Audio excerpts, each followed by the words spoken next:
Hello, my name is Eva Bellissimo. I am a partner in the Securities and M&A group at Cassels Brock. Today, I am going to discuss corporate governance trends, specifically the issue of gender diversity and the advancement of the representation of women on boards and in senior management positions. This is an issue which has gained international attention over the past few years. There have been a number of groups that have conducted research and published reports highlighting the business case for gender diversity, and Canada's lagging performance has been noted. For example, based on the TD Economics report, in 2011, only 10.9% of directors of companies that comprised the S&P/TSX Composite Index were women, and 43% of such companies did not have a single woman on their board.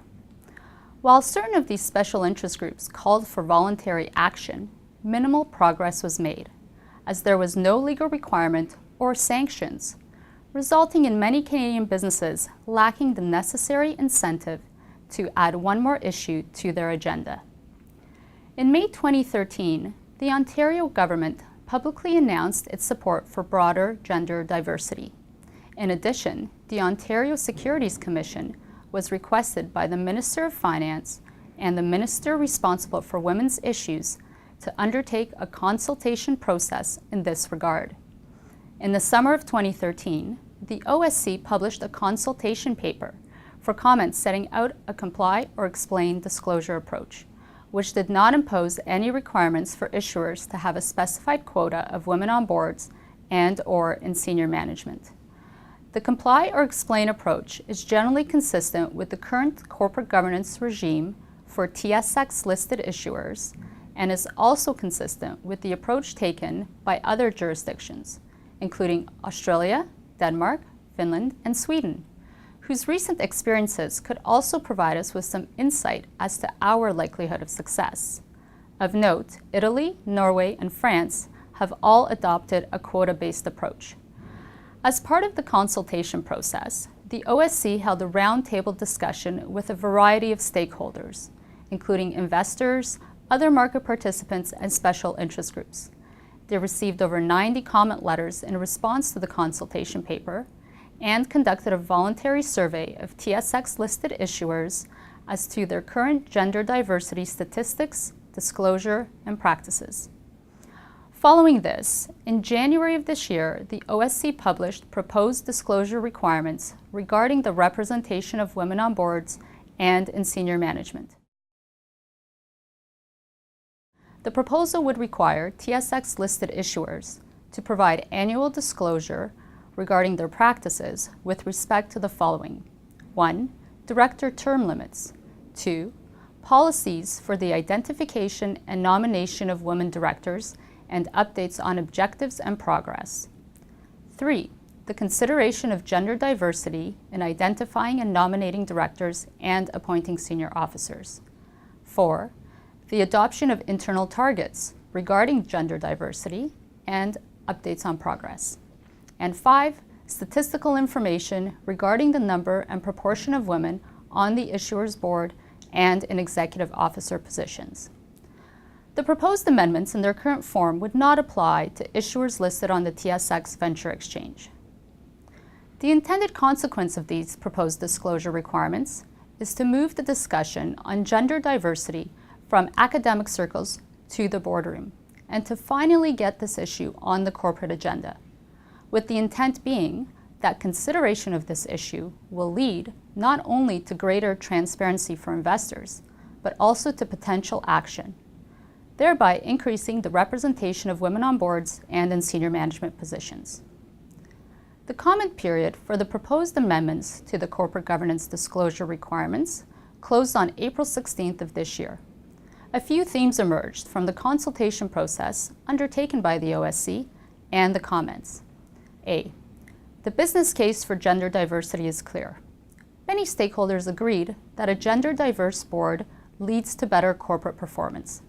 The driver for gender diversity is not just tied to social responsibility. B. Many stakeholders also agreed that now is an appropriate time to take action, as Canada's performance is well behind other international jurisdictions. C.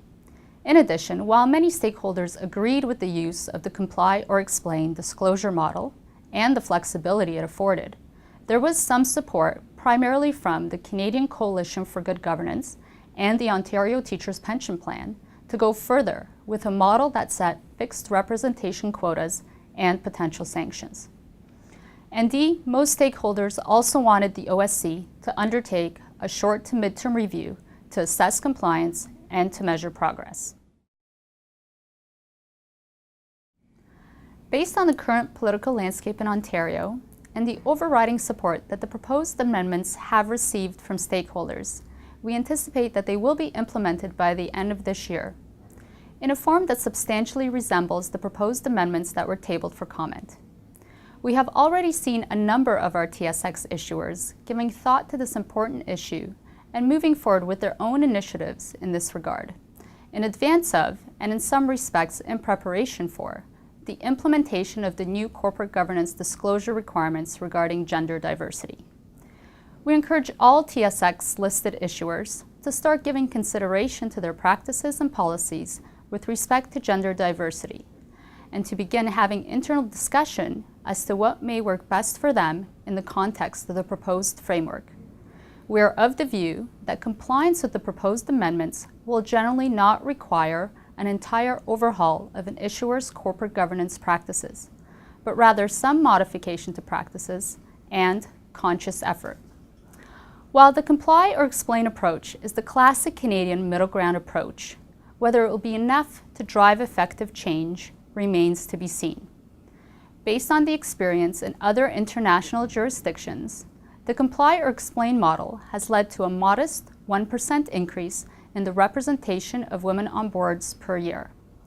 Unfortunately, at this rate, Canada would not achieve a goal of 30% female representation for over 2 decades. Therefore, many stakeholders recommended that the OSC evaluate the effectiveness of the proposed changes on increasing gender diversity in the boardroom and in senior management in the near to mid-term. Ultimately, as with many corporate governance initiatives, the strongest impetus for change are the shareholders. If major and institutional shareholders demand real progress, progress will be made. If you have any questions regarding your organization's governance requirements, I would be pleased to chat with you. Thank you.